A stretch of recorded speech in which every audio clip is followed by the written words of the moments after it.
Hello everyone, बहुत बहुत स्वागत है आप सभी का।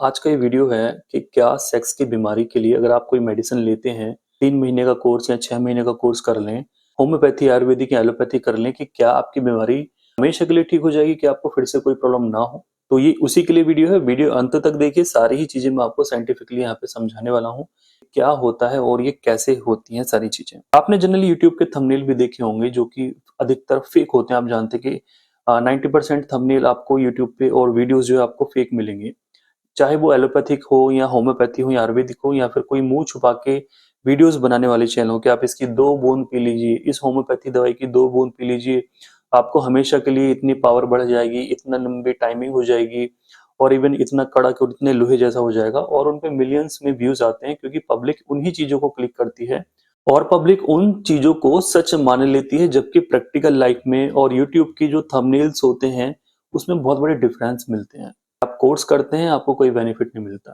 तो सीधी सी बात यह है कि जो सेक्सुअल लाइफ है वो हमारी दो चीजों के ऊपर डिपेंड करती है। आपकी फिजिकल हेल्थ कैसी है और मेंटल हेल्थ कैसी है। इनमें भी ज्यादा डिपेंड करती है कि आपकी मेंटल हेल्थ कैसी है, कि आपकी जो मानसिक जिंदगी है, आपको तनाव कितना है। बहुत सारी चीजें आती हैं जो मैं भी बताऊंगा आपको कि वो कैसा है।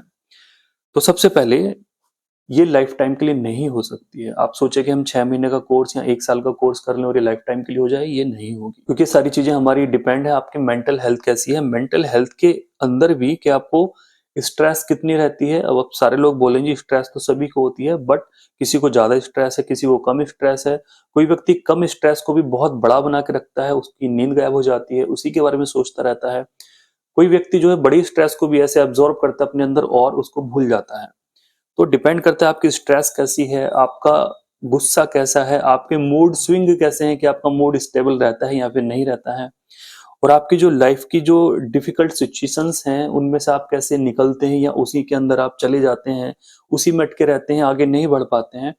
तो ये सारी चीजें हमारे हार्मोन्स लेवल को डिस्टर्ब करती हैं। जो हमारे एंगर वाले हार्मोन्स हैं, जो हमारे मूड स्विंग वाले हार्मोन्स हैं, जो हैप्पी हार्मोन्स हैं, जो सेक्सुअल हार्मोन्स हैं, या फिर और भी कोई अन्य जैसे टेस्टोस्टेरोन वगैरह हैं, ये बहुत सारी चीजों के ऊपर डिपेंड होते हैं कि ये डायरेक्टली इंपैक्ट करती है हमारी सेक्सुअल लाइफ में।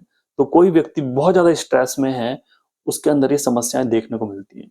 तो उसको जो है सेक्स की दवाइयों की जरूरत नहीं है, उसको अपनी जो प्रॉब्लम्स हुई हैं उसको सॉल्यूशन की जरूरत है कि वो उसको कैसे ठीक करेगा। छोटी और मेन सी चीज मैंने आपको इसका निचोड़ बता दिया, डीप में नहीं जाएंगे। तो इतने चीजें समझ ली होंगी। सेकंड आता है यहाँ पे फिजिकल हेल्थ कैसी है।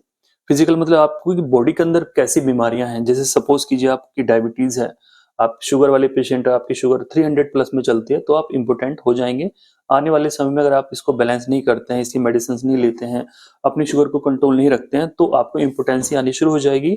नसें आपकी जो है कमजोर हो जाएंगी। आम भाषा में हम इसको ऐसे समझ सकते हैं। आपका अगर ब्लड प्रेशर की समस्या है तो उसमें भी ये समस्याएं देखी जाती है कि इम्पोर्टेंसी आपको हो जाएगी। और अगर आपको कोई इंजरी हुई है, कि आपकी चोट लग गई है, आपको पेनाइल एरिया में चोट लग गई है, या फिर आपको बैक इंजरी है, फिर स्पाइनल इंजरी हो गई है, उसमें भी देखा जाता है कि नर्व्स डैमेज होने की वजह से इरेक्शन आनी बंद हो जाती है, और इरेक्शन नहीं आती है, फिर सेक्स जो है पेनफुल होता है। तो बहुत सारी चीजें इसके अंदर आती हैं। आपकी अगर ओबेसिटी है, अगर आपको मोटापा बहुत ज्यादा है और आपकी डल लाइफ है, आपकी जो एक्टिविटीज हैं, फिजिकल एक्टिविटी बहुत कम है, एक्सरसाइज नहीं करते हैं, फूलते जा रहे हैं, मोटे हो गए हैं, और आपकी बॉडी के अंदर एनर्जी कम है, तो ऐसी चीजों में देखा जाता है कि आपकी जो परफॉर्मेंस है वो बिल्कुल डाउन हो जाएगी, स्टैमिना बिल्कुल डाउन हो जाएगा। तो कुल मिला के अगर आपको इस तरह की समस्याएं रह रही हैं तो आप इनका इलाज कीजिए, ना कि आप यूट्यूब पे थंबनेल देख के कोई आप 2-2 या 3-3 बूंदे आप डालें। तो मेन चीज को आप समझिए, क्या ये हमेशा ठीक होगी या फिर नहीं। तो ये सारी चीजें इसके ऊपर डिपेंड करती है। ये बीमारी हमेशा के लिए ठीक नहीं होती है। लाइफ में ग्राफ की तरह चलती रहेगी, कभी अच्छा है, कभी डाउन है, कभी अप है, कभी डाउन है, कभी अप है। आपकी जैसी मानसिक सोच है, आपका जैसा मूड है, ये उसी हिसाब से काम करती है। तो मेडिसिन से ज्यादा आप इन सारी चीजों पे फोकस कीजिए, वो ज्यादा बेटर रहेगा। मेडिसिन तो एक जस्ट एक सपोर्टिव है। बाकी आप सोचते हैं कि यूट्यूब के थंबनेल देख के आप 2 बूंद पी लेंगे और बहुत ज्यादा शक्तिशाली हो जाएंगे, तो ये सारी फेक चीजें होती हैं, ओवररेटेड थंबनेल होते हैं। इनका कोई ऐसा विशेष बेनिफिट नहीं लगता है। अगर आपके अंदर वाकई में कमी है तो मेडिसिन साथ में लीजिए। बाकी जो पॉजिटिव फैक्टर्स मैंने आपको बताए हैं इनको आप सही रखिए। उम्मीद करूंगा इस वीडियो को आप ज्यादा से ज्यादा शेयर करेंगे, और जो ये भ्रांतियां फैली हुई हैं, तरह तरह की चीजें फैली हुई हैं, तो आप एक सच्चे वीडियो को तो जरूर शेयर कर सकते हैं। Thank you so much.